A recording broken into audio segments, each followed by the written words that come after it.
तना ji, are you back in India या वहीं से ज्वाइन कर? नहीं, नहीं, नहीं, वहीं से ज्वाइन कर रही हूँ। एक्चुअली छोटे बेटे के यहाँ आए हुए हैं तो वहां पे टाइम डिफरेंस थोड़ा ऐसा है कि ज्वाइन कर पा रहे हैं। ओ नाइस। हम्म।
राधे राधे। हाँ, राधे राधे।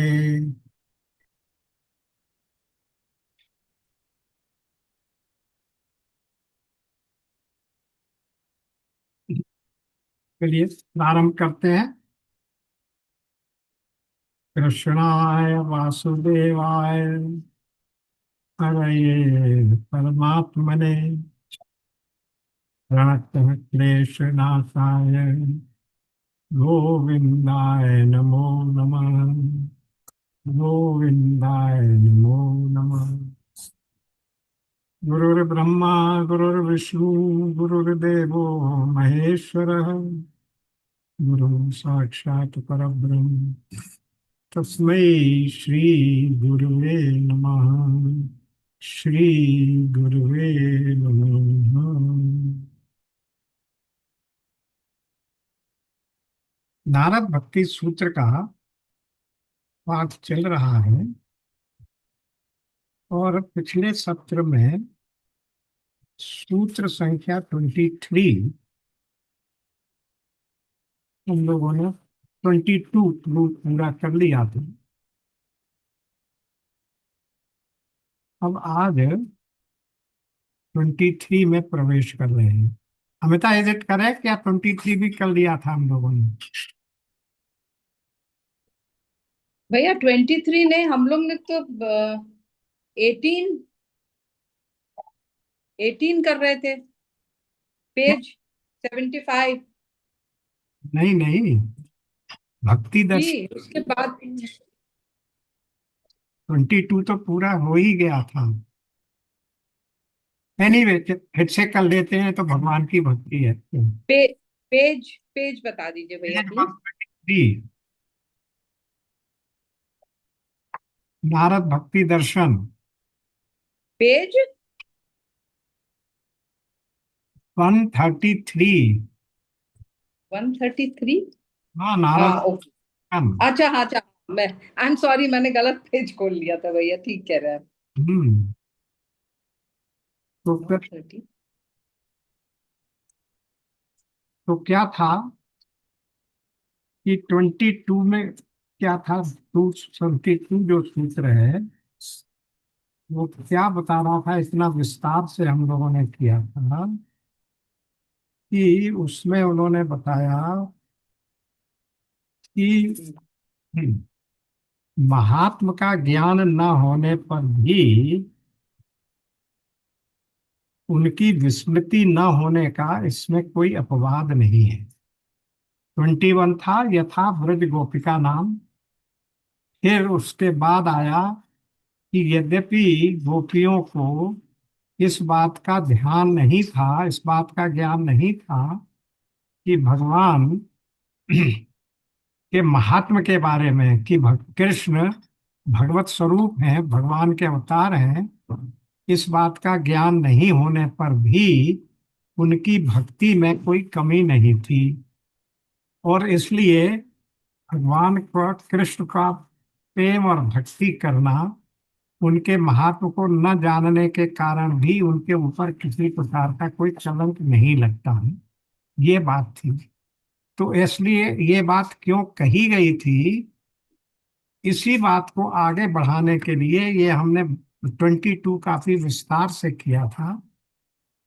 अब 23 में वो ये कह रहे हैं कि जो 22 में कहा गया कि गोपियों को भगवान के, यानी कृष्ण के भगवत्ता का ज्ञान नहीं था, लेकिन ऐसा नहीं होने पर भी उनके ऊपर कोई कलंक नहीं लगता है, ये बात उसमें बताई गई थी।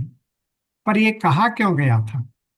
कहा इसलिए गया था कि महात्म ज्ञान के बिना जो प्रेम होगा, तद विहीन जारा नाम भी, महात्म ज्ञान के बिना यदि प्रेम होगा तो वो जो प्रेम होगा वो जार, यानी कामी के समान, कामी पुरुष के समान प्रेम होगा। इसलिए वहां ये कहा गया 22 में कि गोपियों को महात्म ज्ञान था या नहीं था, लेकिन फिर भी वो भक्ति तो कृष्ण की ही कर रही थी, जो स्वतः भगवान के अवतार थे। इसलिए ज्ञान और अज्ञान किसी भी रूप में, भक्ति किसकी हो रही थी, प्रेम किसके साथ हो रहा था, भगवान के साथ ही हो रहा था। इसलिए उनके ऊपर इस बात का कलंक नहीं लगाया जा सकता कि वो उनका प्रेम, उनकी भक्ति जो कृष्ण के साथ थी वो जार प्रेम था, यानी एक पर पुरुष के साथ प्रेम था। इस बात का कलंक उन पर नहीं लगाया जा सकता। वही बात को ये यहाँ स्पष्ट कर रहे हैं, क्योंकि अगर भगवान की भगवत्ता का ज्ञान हुए बिना अगर किसी व्यक्ति से प्रेम किया जाता है तो वो साधारण लौकिक जगत का व्यक्ति होगा, और उससे प्रेम किया जाना एक पर पुरुष से प्रेम किए जाने के समान होगा। इसलिए वो जार प्रेम होगा, कामना वश काम किया गया प्रेम होगा, कामी का प्रेम होगा। इसलिए ये एक बात को कहा जा रहा है। तो इसी पर अब व्याख्या कर रहे हैं स्वामी जी, महाराज जी, महात्म ज्ञान के बिना भी अवतार काल में श्री कृष्ण से प्रेम हो जाए तो जीव का परम मंगल हो ही जाता है। तब महात्म ज्ञान की विस्मृति को कलंक क्यों कहा जाता है? आत्म ज्ञान का पता नहीं है और फिर आप प्रेम कर रही हैं, तो उसको कलंक क्यों कहा जाता है? गोपियों में महात्म ज्ञान था, इसका भी क्या महत्व है? क्योंकि 22 में ये भी बताया हमने कि ऐसा नहीं है कि गोपियों को उनके महात्म का, उनकी भगवत्ता का पता नहीं था। तो ये कह रहे हैं इन सब बातों का क्या महत्व है? महत्व ये है कि उस महात्म ज्ञान के बिना तद विहीनम जाराणा में भी, उस महात्म ज्ञान के बिना जो प्रेम होगा, जो प्रेम में दृढ़ निश्चय होगा, वो जार यानी कामी के समान हो। महात्म ज्ञान न होने पर जो प्रेम होगा वो कैसा होगा? वो इंद्रिय उपलब्धि के आधार पर होगा, इंद्रिय सुख के लिए होगा, और इसमें है तत्सुख सुखित्वम की भावना नहीं होगी। प्रेमास्पद के सुख के लिए हम अपना सब कुछ त्यागने को, तो उत्सर्ग करने को तैयार हैं, ये भावना नहीं होगी। अपने स्वयं के सुख के लिए, अपनी इंद्रिय के सुख, इंद्रियों के सुख के लिए ही आप उससे भी प्रेम करते हैं। तो जो प्रेम होगा वो इंद्रिय उपलब्धि के आधार पर होगा। कोई बहुत सुंदर लगा, बड़ा सुकुमार सुखदाई लगा, तो उस पर लट्टू हो गए। ऐसा प्रेम संसार में सर्वत्र देखा जाता है। ये प्रेम नहीं, काम है। इसमें सुख भोग की वासना है। तो जार की निंदा क्यों करते हो? श्री कृष्ण में जार बुद्धि अपि संगता जो थी, उनकी भी तो मुक्ति हुई। यानी बहुत सी गोपियां ऐसी थी जिनको भगवान की भगवत्ता का पता नहीं था, कृष्ण की भगवत्ता का पता नहीं था। अधिकांश गोपियों को भगवान कृष्ण भगवान है स्वयं, ये बात कई बार हम लोगों ने देखी, श्रीमद् भागवत में गोपियों के मुख से आई है कि हम जानते हैं कि आपने इस ब्रज के कल्याण के लिए ही अवतार लिया है, आप स्वयं नारायण हो। ये सब बातें वहां आ चुकी हैं। तो उनको तो उनकी भगवत्ता का ज्ञान था, उनके महात्म का ज्ञान था, लेकिन कुछ ऐसी भी थी जिनको उनके महात्म का ज्ञान नहीं था। पर ज्ञान न होने पर भी उन्होंने उनको जार बुद्धि से भी प्रेम किया। जार बुद्धि अपनी संगता जो थी, उनकी भी मुक्ति हुई। क्यों? क्योंकि अंततः प्रेम तो वो परमात्मा से ही कर रही, जाने या न जाने प्रेम तो परमात्मा से ही कर रही थी। अतः इंद्रिय उपलब्धि के आधार पर महात्म ज्ञान के बिना श्री कृष्ण से प्रेम हुआ तो उसमें त्रुटि क्या है? वो कह रहे हैं इसलिए इसमें कोई जार भाव की बात नहीं है।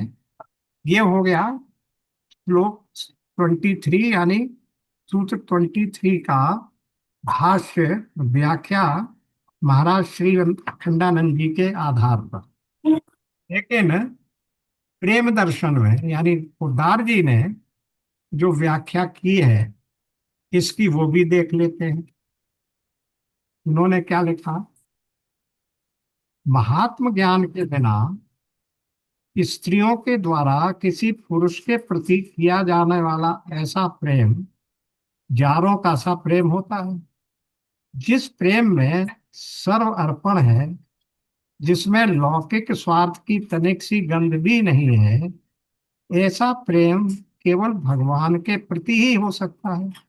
यद्यपि जाने अनजाने, अब देखिए वही बात समझा रहे हैं, जाने अनजाने किसी प्रकार से भी भगवान के प्रति किया हुआ प्रेम कलंक नहीं हो सकता, निष्फल नहीं हो सकता।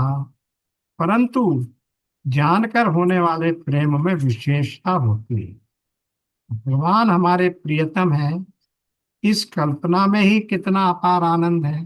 फिर जिनको वे भगवान परम प्रियतम के जिनको वे भगवान परम प्रियतम रूप में प्राप्त हो जाएं, उनके सुख का तो कहना ही क्या।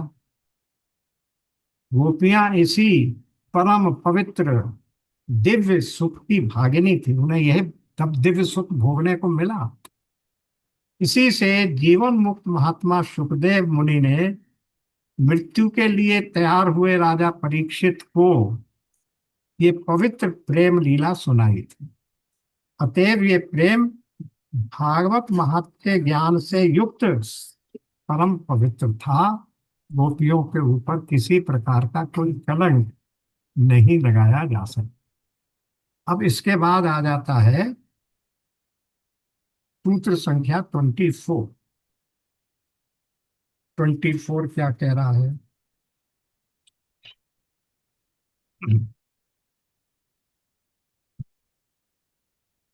जार की निंदा क्यों करते हो?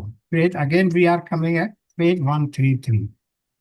जार की निंदा क्यों करते हो?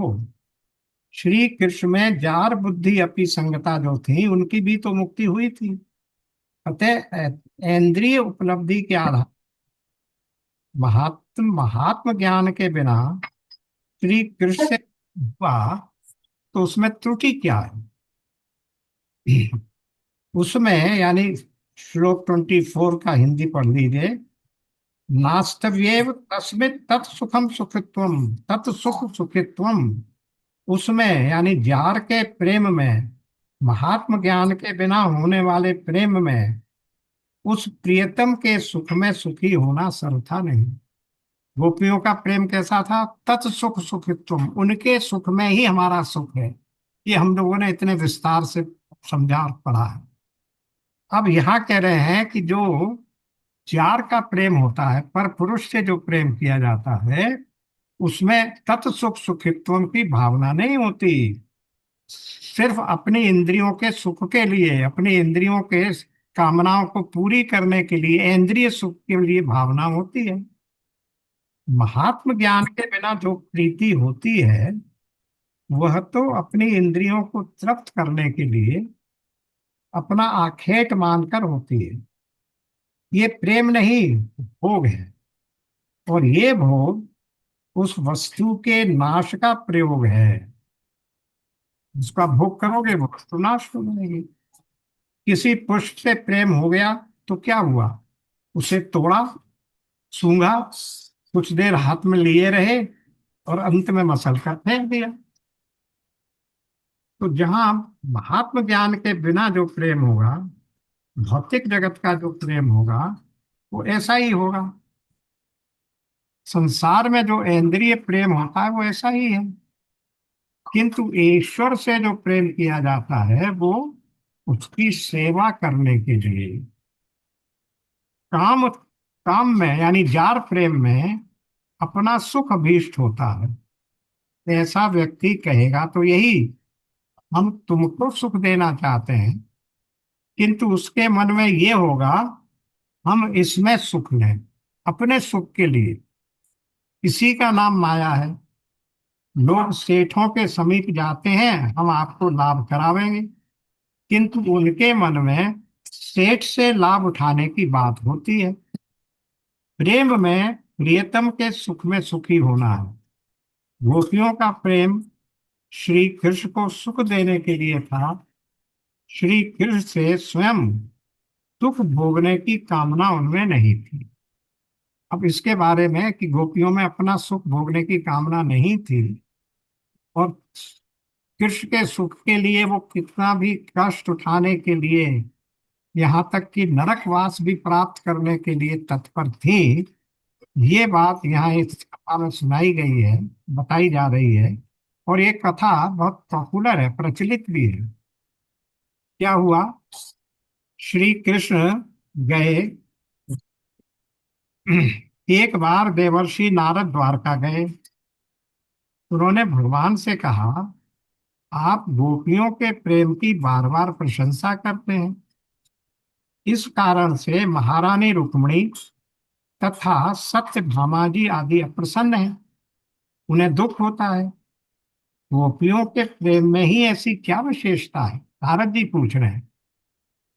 श्री कृष्ण कह रहे हैं, देवर्षि आपके प्रश्न का उत्तर फिर कभी दूंगा, इस समय मेरे मस्तक में बहुत पीड़ा है। नारद जी बोले, मैं अभी वैद्य ले आता हूं। श्री कृष्ण ने कहा, वैद्य ले आना व्यर्थ है, वैद्य की दवा से कुछ होना जाना नहीं है। नारद बोले, तब? श्री कृष्ण ने कहा, दवा तो है, किंतु कोई दे तब ना। नारद जी ने कहा, अरे आप दवा बताइए तो। श्री कृष्ण बोले, कोई भक्त अपनी चरण धूलि दे दे और वो मेरे मस्तक को लगाई जाए तो पीड़ा मिट सकती है। नारद जी तीनों लोकों में घूमा, ना ऐसा साहस कौन करे कि भगवान के मस्तक में लगाने को अपनी चरण धूलि दे।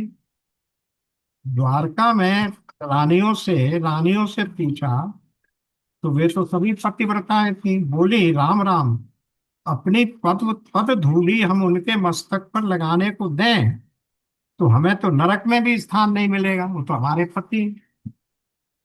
अंत में निराश होकर नारद जी लौट आए और बता दिया कि कोई भक्त अपनी पदरज देने को प्रस्तुत नहीं है।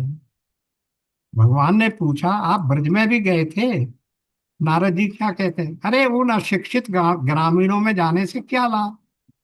श्री कृष्ण, अरे एक बार वहां भी हुआ ही। देवर्षि ब्रज में पहुंच गए, वहां गोपियां एकत्र थीं। देखते ही उठकर प्रणाम किया और बड़ी आतुरता से पूछने लगी, देवर्षि आप कहाँ से पधारे? आप तो सर्वत्र घूमते रहते हैं, कभी द्वारका भी गए थे। हमारे हृदय धन श्री कृष्ण का कोई समाचार जानते हैं? नारद जी बोले, मैं सीधे द्वारका से ही आ रहा हूँ। इस समय श्री कृष्ण के मस्तक में बहुत पीड़ा है। हाय हाय, वहां कोई वैद्य नहीं है क्या? एक साथ सबने बड़ी व्याकुलता से पूछा। नारद, वैद्य भी हैं और दवा का भी पता है, पर कोई श्री कृष्ण का भक्त, उनका प्रेमी अपनी पद धूलि दे दे तो उनकी पीड़ा दूर हो जाए। अरे जितनी चाहिए उतनी धूली उठा ले जाइए। प्राय सबने ढेरों धूली अपने अपने पैरों से मसल डाली। नारद बोले, बड़ी भोली भाली हो तुम सब, कुछ समझती भी हो कि क्या कर रही हो? श्री कृष्ण साक्षात परब्रह्म परमात्मा है। उन्हें जो पद धूली देगा उसे तो नरक में ही जाना पड़ेगा। तो गोपियों ने क्या जवाब दिया है?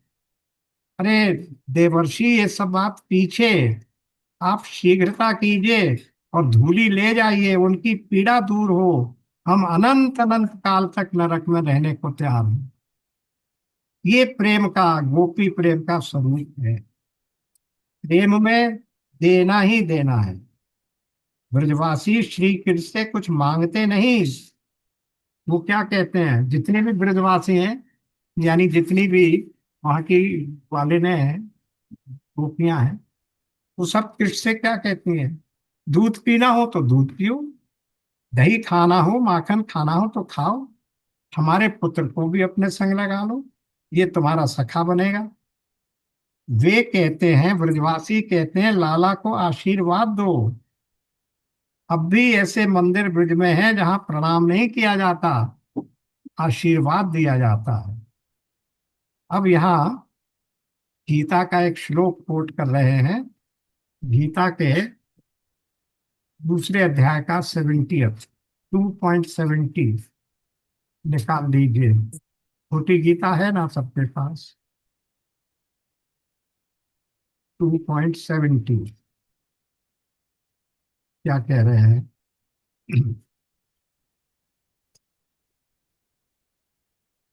स शांति मापनोति न काम कामी। ये सबसे लास्ट लाइन है जो यहाँ कोट की गई। तो उसका अर्थ क्या है? जैसे नाना नदियों के जल सब ओर से परिपूर्ण अचल प्रतिष्ठा वाले समुद्र में उसको विचलित न करते हुए ही समा जाते हैं, वैसे ही सब भोग जिस स्थित प्रज्ञ पुरुष में किसी प्रकार का विकार उत्पन्न किए बिना ही समा जाते हैं, वही पुरुष परम शांति को प्राप्त होता है, भोगों को चाहने वाला नहीं। वो परम पुरुष जिस जिस व्यक्ति में किसी भी प्रकार का कोई भी भोग विकार उत्पन्न नहीं करता, वही पुरुष परम शांति को प्राप्त होता है, भोगों को चाहने वाला नहीं। तो इसका संदर्भ क्या दिया महाराज जी ने? कामना वाला तो भिक्षुक है, वो मांगने जाता है। कामना मूलक प्रेम में अपने भीतर अभाव का अनुभव है, चलन है, वहां तृप्ति नहीं है। प्रेमी के हृदय में तृप्ति होती है। गोपियों को लगता था हम सुंदर हैं, हमें देखकर श्री कृष्ण तृप्त होते हैं। ब्रज के लोग प्रेम के कंगले नहीं, प्रेम के धनी हैं। वे भगवान को प्रेम देते हैं, वो भगवान से प्रेम चाहते नहीं। भगवान अपनी वृत्ति से सगुण नहीं है, स्ववृत्ति से तो निर्गुण है। भक्त की वृत्ति से वे सगुण हो जाते हैं। ये गोप गोपियों का प्रेम है जो निर्गुण को सगुण बना देता है। जब ये लगे कि हम में बहुत प्रेम है, तब समझो कि प्रेम का वृक्ष सूखने लगा। जब ये लगे कि हम में बहुत प्रेम है, यानी अपने प्रेम की पराकाष्ठा पर पता लगने लगे, तो समझो अब सूखने लगा है। वरना प्रेम में तो कभी कोई पूर्णिमा आती ही नहीं है, क्षणे क्षणे वर्धमानम।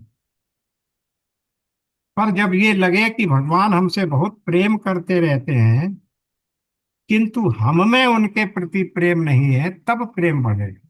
अपनी कमी को महसूस करें। अपने प्रेम में, हमारे प्रेम में कमी है। भगवान तो यद्यपि हमारे लिए हाथ पसारे खड़े हैं, लेकिन हम ही उन तक नहीं जा पा रहे हैं। ये हमारे प्रेम में कमी है। प्रेम में इयंता नहीं है। इयंता का मतलब इनमें प्रेम है नहीं, हमारा प्रेम उनकी तरफ है।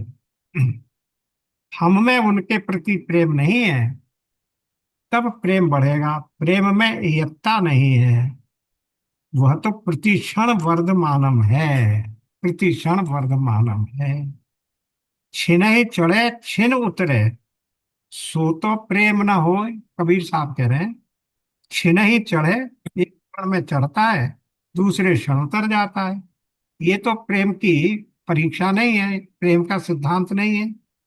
अघट प्रेम अंतर बसे, जो अंतर में बसा हुआ प्रेम है, जो अघट है, कभी घटने वाला नहीं है, अव्यय है, वो प्रेम कहावे सो। प्रेम तो वो होता है जो इतना बता चुके हैं महर्षि देवर्षि नारद, कि प्रेम में भक्ति में दृढ़ता होनी चाहिए। तो वही बात कर रहे हैं ये कबीर साहब भी, अघट प्रेम अंतर बसे। घटने वाला नहीं, अव्यय प्रेम, दृढ़ भक्ति के रूप में प्रेम कहावे सोए। फिर और एक बड़ा अच्छा सेंटेंस है, समझिएगा। बड़े कोश में से थोड़ा थोड़ा निकालना प्रेम नहीं। फिर क्या है? प्रेम है छोटे कोश को हृदय के परिसीमित राग को अनंत कोश में मिला देना। हमारा प्रेम तो सीमित हो सकता, पर भगवान तो बहुत बड़े हैं, तो उन बड़े भगवान के प्रेम में मिला देना। जैसे जब नदी सागर में मिल जाती है तो अपना अस्तित्व खो देती है, उसी प्रकार हमारा प्रेम भगवान के प्रेम में मिल जाए तो फिर हम अपना अस्तित्व खोलकर उन्हीं का उन्हीं वही हो जाएंगे।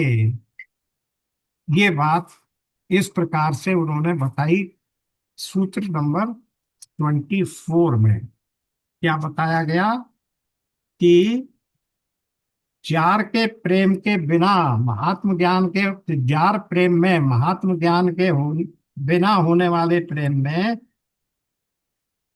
प्रीतम के सुख में सुखी होना सर्वथा नहीं है, किंतु गोपी प्रेम ऐसा नहीं था। बात घूम फिर के वहीं आ गई कि गोपी प्रेम ऐसा नहीं था, इसलिए ये नारद जी की कथा और गोपी का प्रेम वो सब सुना दिया। अब इसी विषय में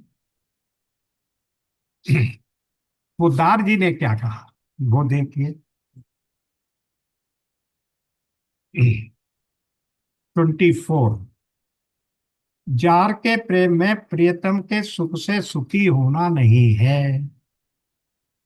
व्यभिचारी मनुष्य कामवश होकर केवल अपने सुख के लिए, अपनी इंद्रियों की तृप्ति के लिए प्रीति किया करते हैं। वे अपने प्रेमास्पद के सुख से सुखी नहीं होते। गोपियों के प्रेम में ये भाव नहीं था। लौकिक कामजनित प्रीति में प्रेमास्पद पुरुष जार होता है। प्रेमास्पद का मतलब जिससे प्यार किया जाता है। जार होता है यानी वो दूसरा पर पुरुष होता है, और उसके अंग संग की इच्छा होती है, उसके साथ मिलन की। यहाँ प्रेमास्पद साक्षात विश्व आत्मा भगवान थे, और गोपियों के मन में अंग संग की कामना नहीं थी। गोपियां केवल श्री कृष्ण सुख की अभिलाषिणी थी। तत्सुख सुखित्वम। उन्होंने अपना तन मन बुद्धि रूप यौवन धन प्राण संपूर्ण वस्तुओं को प्रियतम श्री कृष्ण की पूजन सामग्री बना दिया था। हमने भी जब राधा पर विचार किया था तब भी यही कहा था कि अपने मंगल की कामना नहीं है गोपी में। वो तो ऐसे समझती है कि ये जैसे एक पुजारी अपनी पूजा के पात्रों को धो पोंछ कर मांज कर स्वच्छ करके रखता है, ऐसे ही गोपियां अपने शरीर को इसीलिए स्वच्छ करके रखती थी, बाल बनाती थी, आभूषण पहनती थी, वस्त्र ग्रहण करती थी, कि कृष्ण अगर इस रूप में हमें देखेंगे तो उन्हें अच्छा लगेगा, वो प्रसन्न होंगे, प्रसन्न होंगे। और यदि हमें मलिन रूप में, दुखी कातर रूप में देखेंगे तो उन्हें भी बहुत दुख होगा। इसलिए वो अपने शरीर का रक्षण करती थी। तो श्री कृष्ण की पूजन सामग्री बना दिया था। हमारे ऊपर, हमारा अपने शरीर पर कोई अधिकार नहीं है, वो तो कृष्ण को समर्पित है। अपना सर्वस्व देकर वे श्री कृष्ण को दुख पहुंचाना चाहती थी। जिस बात में श्री कृष्ण की प्रसन्नता होगी वही करना उनका धर्म था। उसी में उन्हें परम सुख की अनुभूति होती थी।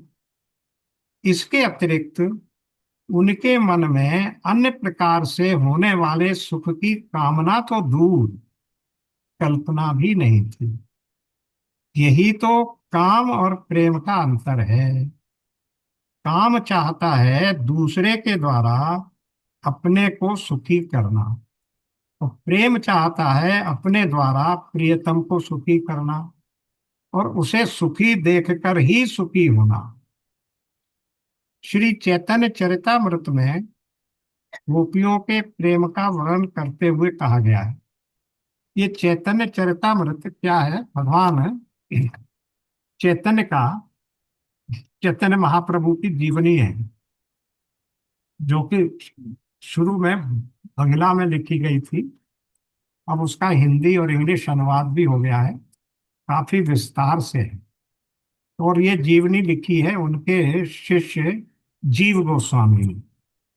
तो वहाँ गोपियों के प्रेम का वर्णन आया है। थोड़ा थोड़ा बंगला भाषी है, लेकिन हम लोग समझ सकते हैं। वो यहाँ पर पोदार जी ने उद्धृत किया है, इसलिए हम उसको पढ़ते हैं। आत्मेंद्रिय प्रीति इच्छा तार नाम काम। अपनी आत्मा की इंद्रियों को, आत्मा को यानी अपनी इंद्रियों को ये प्रीति, उनकी इच्छा करो तो ये क्या हुआ? उसका नाम है काम। कृष्णेंद्रिय प्रीति इच्छा धरे प्रेम नाम। और कृष्ण की इंद्रिय इच्छा करो, कृष्ण की प्रीति की इच्छा करो, कृष्ण से प्रीति की इच्छा करो तो उसका नाम क्या है? प्रेम। कामेर तात्पर्य निज संभोग केवल, कृष्ण सुख तात्पर्य प्रेम तो प्रबल। कामेर तात्पर्य, कामना के, काम से जो का तात्पर्य क्या है, उसका पर्पस क्या है? केवल संभोग। लेकिन कृष्ण सुख का तात्पर्य क्या है? प्रेम तो प्रबल, वहां प्रेम ही प्रबल है, कृष्ण के सुख की कामना ही प्रबल है। आत्म सुख दुख गोपी ना करे विचार, कृष्ण सुख हेतु करे सब व्यवहार। अपना आप, अपने सुख और दुख का गोपी कोई विचार नहीं करती। केवल क्या है? कृष्ण सुख हेतु करे सब, सारा व्यवहार इसी बात को लेकर है, इसी उद्देश्य से है कि कृष्ण को किस प्रकार से सुख पहुंचे। फिर क्या है देखिए, लोक धर्म, वेद धर्म, देह धर्म, कर्म, लज्जा, धैर्य, देह सुख, आत्म सुख, मर्म, सर्व त्याग करे करे कृष्णेर भजन। इन सब का त्याग करके वो कृष्ण का भजन करती है। कृष्ण सुख हेतु करे प्रेमेर सेवन। और वो कृष्ण के सुख के लिए ये प्रेम का सेवन करती है, कृष्ण के सुख के लिए ये सब कर रही है। यहाँ के कहिए कृष्ण दृढ़ अनुराग, स्वच्छ धौत वस्त्र जैसे नाहि पूर्ण भाग। यहाँ इनके में कोई कामना नहीं है। यहाँ का अर्थ होता है कामना। कृष्ण के प्रति दृढ़ अनुराग है। और ये कैसा अनुराग है? जिसमें काम की कोई वासना नहीं है। स्वच्छ धौत वस्त्र, जैसे सफेद स्वस्थ स्वच्छ श्वेत वस्त्र के ऊपर किसी प्रकार का दाग नहीं लगा हो, ऐसे ही उनका ये प्रेम स्वच्छ, बिना दाग का प्रेम है। नहीं किसी प्रकार का कोई कामना का, काम वासना का कोई उसमें दाग नहीं है। अतएव काम प्रेम में बहुत अंतर, काम में और प्रेम में बहुत अंतर। काम अंधतम, प्रेम निर्मल भास्कर। काम तो एकदम घोर अंधकार है, और प्रेम निर्मल भास्कर, बिल्कुल शुभ्र आसमान में चमकता हुआ भगवान सूर्य है, प्रकाश देने वाला है। अतएव गोपी गणे ने ही कामगंध, कृष्ण सुख हेतु मात कृष्णेर संबंध। गोपी गण में काम की गंध भी नहीं है, कृष्ण सुख हेतु, भगवान कृष्ण के सुख के लिए ही कृष्ण से संबंध है। ये कृष्ण चरितामृत में आया है। भगवान कृष्ण को सर्वस्व अर्पण, पहली बात। पल भर के लिए भूल जाने में परम व्याकुलता, दूसरी बात। श्री कृष्ण के प्रभाव और महात्म का सम्यक ज्ञान, तीसरी बात। और श्री कृष्ण के सुख में ही सुखी होना, यही चार बातें गोपी प्रेम में मुख्य हैं। ये गोपी प्रेम परम पवित्र और अलौकिक है। इसमें जो पाप या व्यभिचार देखते हैं, उन पर श्री कृष्ण दया करें। इस प्रकार ये 23 और 24 सूत्र पूरे हुए। अब हम प्रवेश करते हैं 25th सूत्र में। 25th सूत्र क्या है? सातु कर्म ज्ञान योगेभ्यो अप्य अधिकतर। वो भक्ति तो कर्म, ज्ञान तथा योग से भी बहुत श्रेष्ठ है।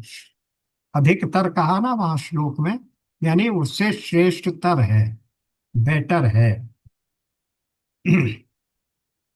पहले कह आए हैं, अब इसकी संगति देखिए, ऊपर चलते हैं। जिसके होने पर ही जो होवे और न होने पर न होवे, वो पराधीन होता है। महात्म ज्ञान हो तब तो प्रेम भक्ति हो। वो कह रहे हैं ना, जिसके होने पर होवे और न होने पर न होवे, तो हम इस बात के ऊपर डिपेंडेंट हो गए कि वो हुआ तब हम कुछ कर पाएंगे, नहीं हुआ तो नहीं कर पाएंगे। इसलिए उन्होंने कहा पराधीन है। महात्म ज्ञान हो तब तो प्रेम भक्ति हो, और महात्म ज्ञान न हो तो वो प्रेम क्या बन जाए? काम वासना बन जाए, काम हो जाए। तब तो भक्ति ज्ञान के अधीन हुई। क्योंकि महात्म का ज्ञान नहीं है तो हमारी भक्ति भी काम बन गई, भक्ति नहीं रही। तो फिर क्या हुआ? भक्ति तो ज्ञान के अधीन हो गई। भक्ति छोटी हुई और ज्ञान बड़ा हुआ। ज्ञान पिता हुआ और भक्ति पुत्री हुई। पर ऐसी बात नहीं है। श्रीमद् भागवत में आया है, भक्ति माता है और ज्ञान वैराग्य उसके पुत्र हैं। ये स्पष्ट श्रीमद् भागवत में महात्म संदर्भ में आया है। जहां भागवत का महात्म बता रहे हैं, वहां ये भक्ति माता कहती है नारद जी से कि ये मेरे दो पुत्र हैं, ये ज्ञान और वैराग्य, ये यहाँ आकर मूर्छित पड़े हुए, इनको भी वो करने के लिए, होश में लाने के लिए कुछ प्रयत्न करिए। तो ये कह रहे हैं कि भक्ति माता है और ज्ञान और वैराग्य उसके पुत्र हैं। तो यानी ऊपर तो कहा कि ज्ञान होगा, महात्म ज्ञान होगा तब भक्ति होगी। तो यहाँ पर इस बात से इनकार किया जा रहा है कि ऐसा नहीं है। भक्ति तो माता है, ज्ञान और वैराग तो उसके पुत्र हैं, वो उससे छोटे हैं। ऐसी बात नहीं है। भक्ति माता है और ज्ञान और वैराग उसके पुत्र हैं। पद्म पुराण में जो श्रीमद् भागवत महात्म्य है, उसमें ये बात कही गई। श्रीमद् भागवत के महात्म्य में ये प्रारंभ में ही आ जाता। अतएव यहाँ इस बात को स्पष्ट करते हैं, तो वही श्लोक आ गया, वही सूत्र। स तु कर्म ज्ञान योगेभ्यो अपि अधिकतर। कर्म से, ज्ञान से, योग से भी अधिक है। कौन? सा का मतलब वो भक्ति। कौन सी भक्ति है? सा परम प्रेम रूपा, अमृत स्वरूपा, अकामय माना भक्ति। अब ये देखिए, जो यहाँ तीन शब्द लिखे गए, सा माने वो भक्ति, प्रेम, परम प्रेम रूपा, अमृत स्वरूपा, अकामय माना। ये पहले ही हम लोग कर चुके हैं ये सूत्र संख्या 2 देख लीजिए। फिर सूत्र संख्या 3 अमृत स्वरूपा, और सूत्र संख्या 6 जहां पर अकामय माना भक्ति। इस विषय में हम लोग प्रारंभ में ही है ये सूत्र, इन पर भी हम पूरी चर्चा कर चुके हैं। सा का अर्थ है वो भक्ति जिसे परम प्रेम रूपा अमृत स्वरूपा तथा अकामय माना, यानी जिसमें कोई कामना नहीं है, पहले बताया है। तो वो भक्ति कर्म ज्ञान तथा योग से श्रेष्ठ ही नहीं श्रेष्ठतर है। गीता में भी भगवान ने कहा है, अर्जुन तपस्वी ज्ञानी और कर्मी योगी श्रेष्ठ है। ये 6.46-47 है, लेकिन यहाँ कोट किया हुआ यहीं की यहीं उन्होंने अर्थ भी दे दिया है। अतः तुम योगी बनो, किंतु समस्त योगियों में भी जो अपना चित्त मुझ में लगाकर श्रद्धा पूर्वक मेरा भजन करता है, श्रद्धावान भजते यो माम, वो मेरे मत में युक्ततम है। वो मेरा सबसे अच्छा श्रद्धालु भक्त है। वो मेरे मत में वो योगी से भी बड़ा है, युक्ततम है, उससे जुड़ा हुआ है, जुड़े हुओं में भी सबसे अधिक।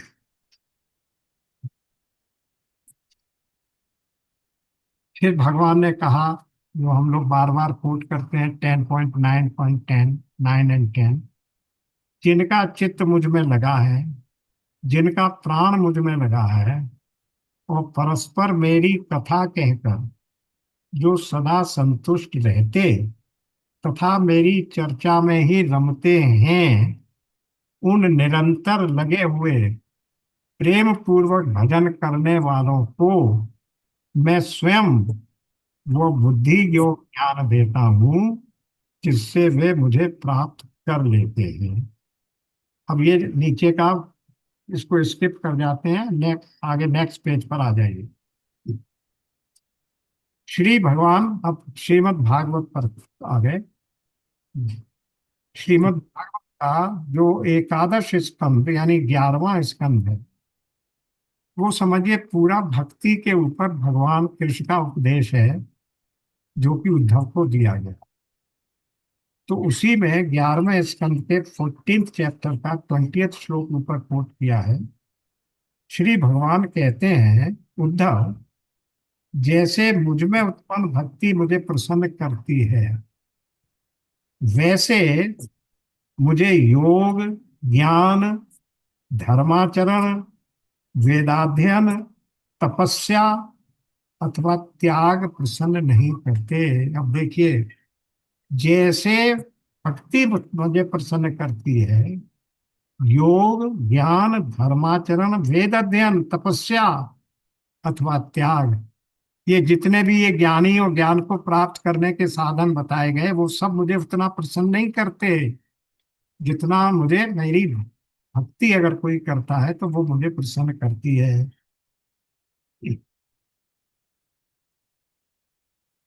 ब्रह्म सूत्र में भी कहा गया है, मुक्त पुरुष भी उन भगवान में ही सरकते, उनका ही आश्रयण करते हैं।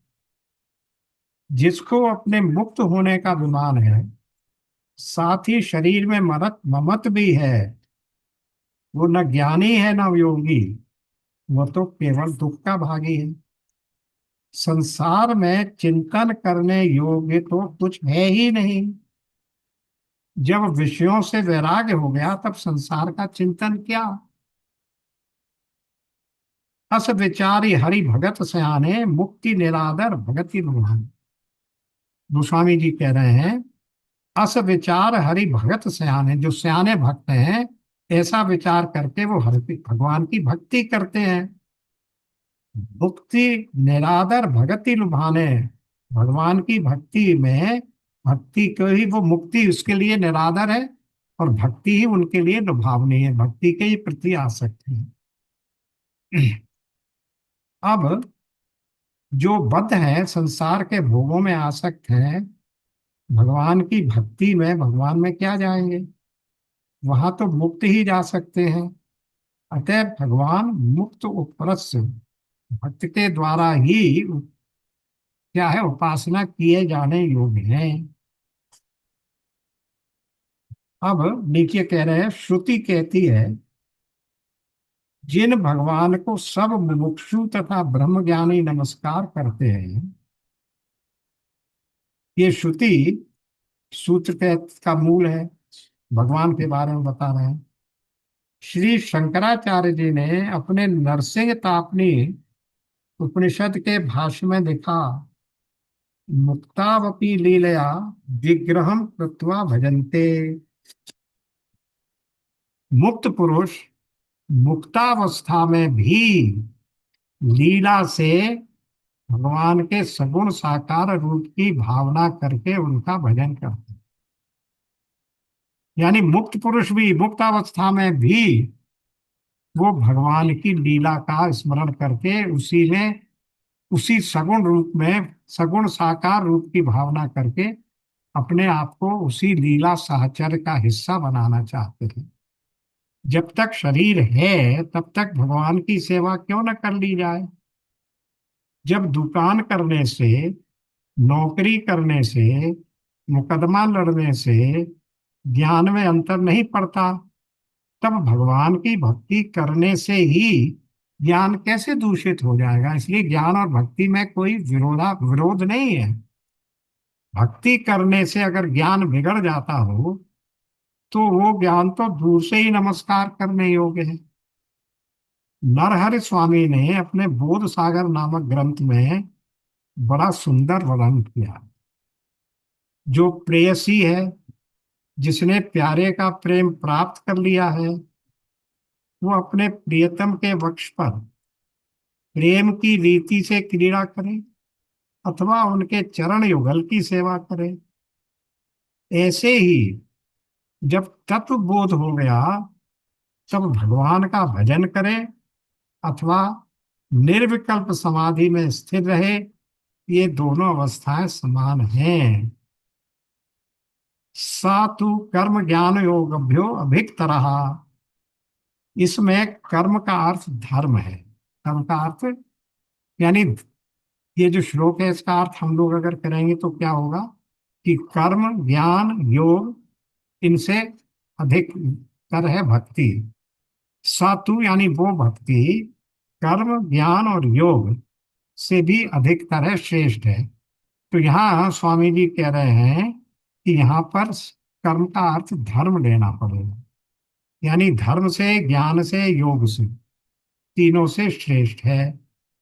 और निश्चित कर्म तो त्याग है जी। सकाम कर्म की भी चर्चा छोड़ दो। निष्काम धर्मानुष्ठान का फल है अंतःकरण की शुद्धि। जो हम लोग बार बार गीता पाठ करते हैं तब से बात करते ही हैं कि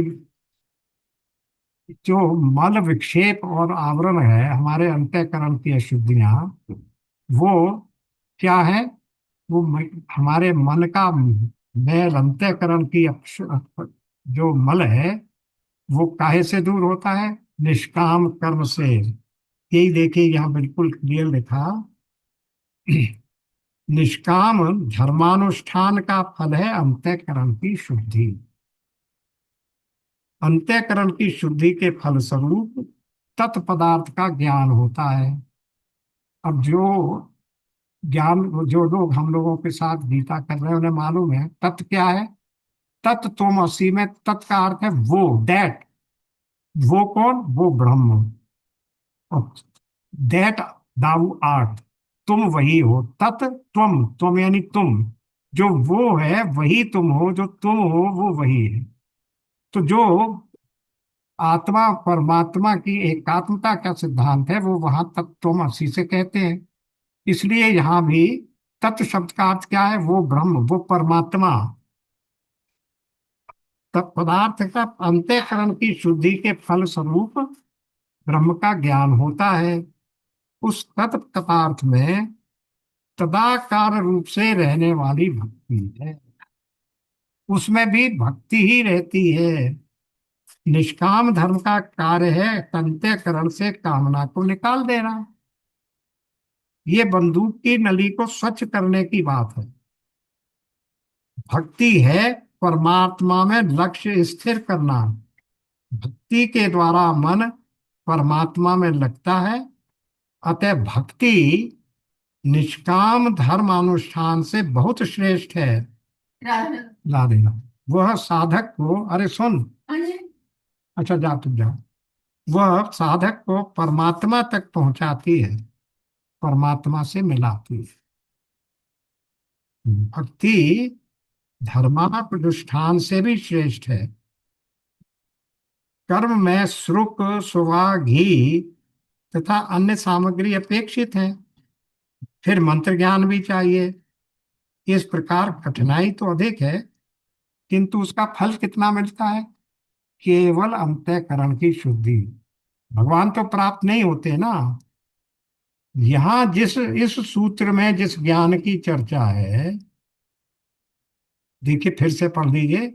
स तू कर्म ज्ञान योगेभ्यो, तो कर्म को इन्होंने कह दिया धर्म पढ़ो। तो धर्म, ज्ञान और योग से जो श्रेष्ठतर है वो भक्ति है। सा तू, सा माने वो भक्ति इनसे श्रेष्ठ है। तो वो ये कह रहे हैं कि यहाँ इस सूत्र में जिस ज्ञान की चर्चा है वो ज्ञान आत्मा और ब्रह्म की एकता का ज्ञान नहीं है। यहाँ वर्णित ज्ञान धर्म से बड़ा किंतु योग से छोटा है। एक व्यक्ति किसी को जानता तो है किंतु उससे मिला नहीं है। देश के राष्ट्रपति को देश के अधिकांश व्यक्ति जानते हैं, किंतु इस जानकारी से क्या लाभ? इसी प्रकार जो ईश्वर को जानता है कि ईश्वर है, सर्वव्यापक, सृष्टि का कर्ता, पालक, सर्वसमर्थ है, वो आस्तिक तो है किंतु भक्त नहीं है। भक्त तब होगा जब वो भगवान उनको जान लेगा।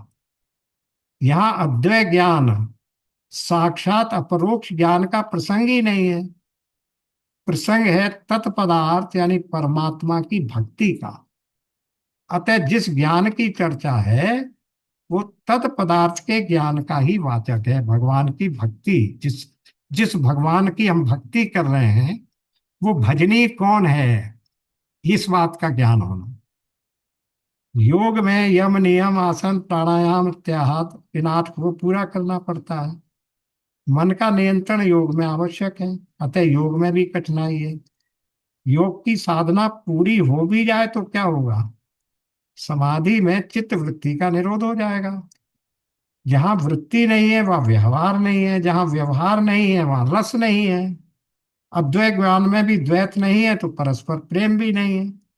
संयम, नियम, फूल फल ज्ञाना, हरिपद रति रस भेद बखाना। हरि के पद के रस में ही रस है, ऐसा वेदों ने बताया। संयम नियम तो साधना में जीवन के पुष्प हैं और अद्वैत ज्ञान साधना का फल है।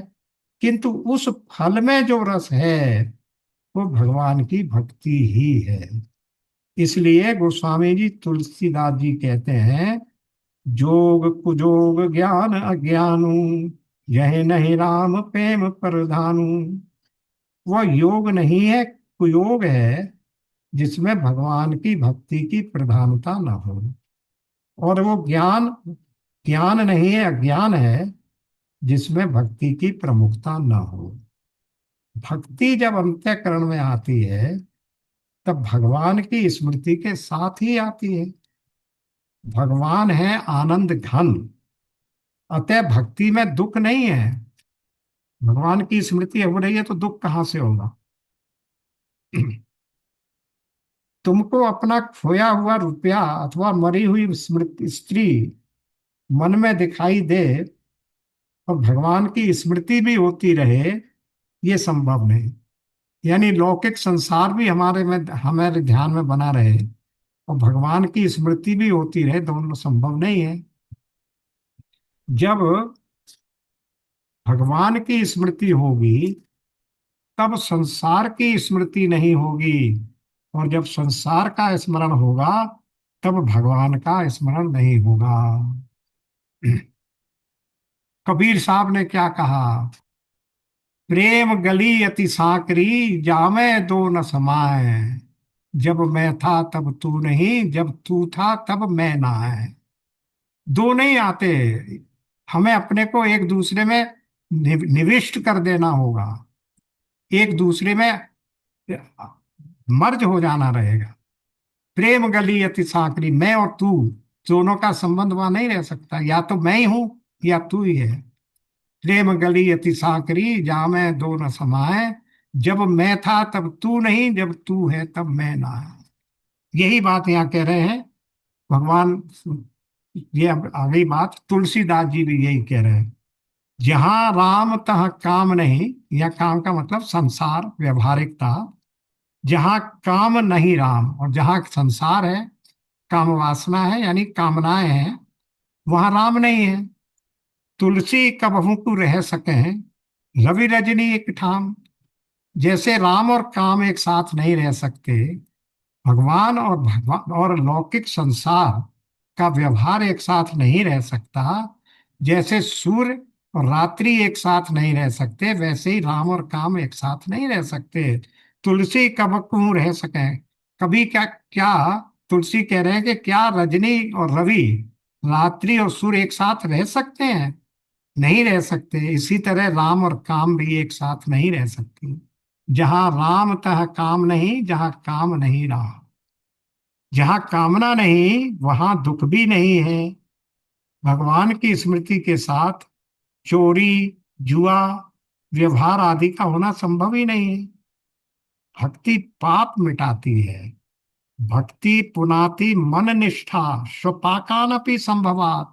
स्वपाक के मन में भी वो उसको पाप से मुक्त कर देती है। स्वपाक कहते हैं चंडाल को। भगवान कहते हैं मुझ में निष्ठा रखकर, भक्ति पुनाति मत निष्ठा, मन निष्ठा बन गया जब संधि कर दी, मत निष्ठा, मुझ में निष्ठा। जो भक्ति होती है वो जन्म से अपवित्र चांडाल को भी पवित्र कर देती है। भक्ति दुख को मिटा देती का अर्थ है कि प्रारब्ध को मिटा देती है। धर्म तो उधार सौदा है। इस लोक में धर्माचरण, यज्ञ आदि करो तो परलोक में उसका फल मिलेगा। योग में परिश्रम बहुत है और अंत में वृत्ति को लीन होना है। ज्ञान में भी अभिमान आने का भय होता है। भक्ति में ये तीनों ही बातें नहीं हैं, और ये उधार का सौदा नहीं है, ये नकद का सौदा। यही कि यही इसी संसार में, इसी जीवन में ही हमें भक्ति के परिणाम स्वरूप भगवान प्राप्त होते हैं। ये बात हुई इस फल रूपा होने से, कि भक्ति क्या है? साधना नहीं है, ये साधन नहीं है, ये भक्ति, ये फल है। श्लोक क्या था देखिए, ये कर्म ज्ञान और योग से भी श्रेष्ठतर है, यानी वो जो साधन है उनसे श्रेष्ठतर है। और अब आ गया फल रूपत्वात्। ये तो साधन थे, अब वो फल रूपा है, यानी उसका फल क्या है? ये फल भी वहीं की यहीं प्राप्त हो जाता है। अब उसको तो हम बाद में लेंगे, अभी 5 एक मिनट हैं तो हम उसमें भी आ जाते हैं, प्रेम दर्शन में भी देख लेते हैं उद्धार जी ने, भाई जी ने किस प्रकार से इसका वो अर्थ किया है 25 का। प्रेम रूपा भक्ति फल रूपा है। वो भक्ति तो कर्म ज्ञान और योग से भी श्रेष्ठ है। कर्म ज्ञान और योग तीनों ही भगवत प्राप्ति के साधन हैं, परंतु भक्ति इन तीनों में सबसे श्रेष्ठ है। उनमें वर्ण आश्रम अधिकार आदि का विचार है, किसमें? कर्म ज्ञान और योग में। साथ ही गिरने का भय भी है, यानी साधन से च्युत भी हो सकते हैं। परंतु सच्ची भक्ति में भगवान की पूरी सहायता रहने के कारण कोई भी भय नहीं है, तथा इसमें स्त्री पुरुष ब्राह्मण शूद्र आदि सभी का अधिकार है। गोसाई तुलसीदास जी महाराज कहते हैं, जे असी भगति जानी परिहरहि, केवल ज्ञान हेतु श्रम करहि। जो लोग क्या करते हैं? भक्ति को त्याग देते हैं, भक्ति को परिहरी कर देते हैं और ज्ञान के हेतु श्रम कर देते हैं। सुनु खगेश हरि भगति बिहाई, जे सुख चाहे ही आन पाई। हे खगेश, ये उपदेश किसको दिया जा रहा है? उनको, जो भगवान के वो हैं, खगेश, गरुण, गरुण जी को, गरुण को उपदेश दे रहे हैं। तो क्या कह रहे हैं? सुनु खगेश हरि भक्ति बिहाई। हरि की भक्ति ही एकमात्र साधन है, जो सुख चाहे आन उपाय। अगर तुम किसी और साधन से सुख चाहते हो तो वो संभव नहीं है। 63 महासिंधु बिनु तरनी, पैरी पार चाहे जड़ करनी। उनका भक्ति के बिना किसी दूसरे उपाय से भगवान को प्राप्त करने की कामना ऐसी है जैसे कोई मूर्ख 60 महासिंधु को बिना तरनी के, यानी बिना नाव के, बिना जलयान के पार करने की कोशिश करता है। वो जड़ है, शठ है। इसलिए ये कह दिया उन्होंने कि भक्ति के अलावा और कोई दूसरा रास्ता नहीं है।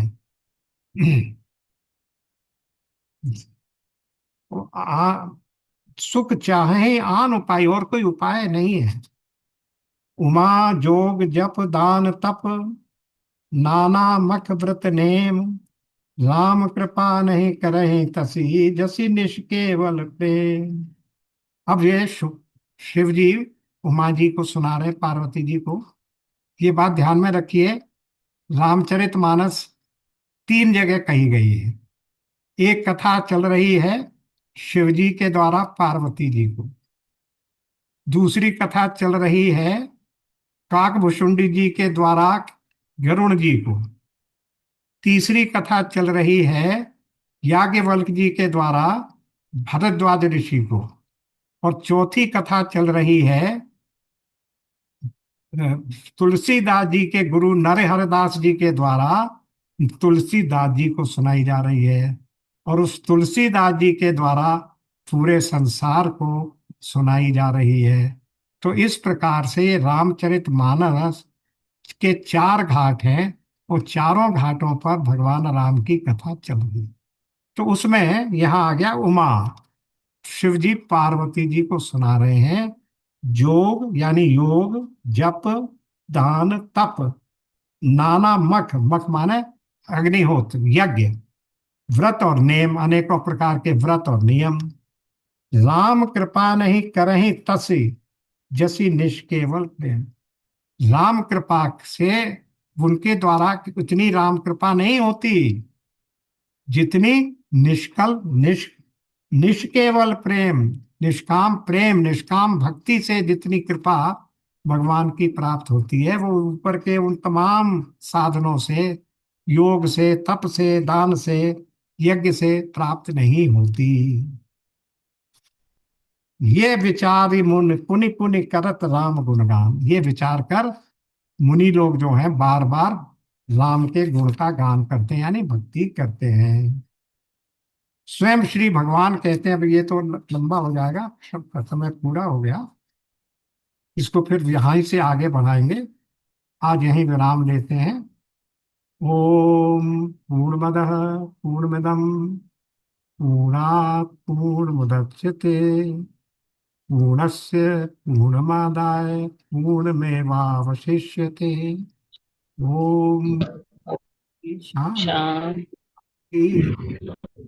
नारायण नारायण नारायण नारायण नारायण, सबको नमस्ते। नारायण नारायण, राधे राधे। राधे राधे। राधे राधे। नारायण नारायण, राधे राधे।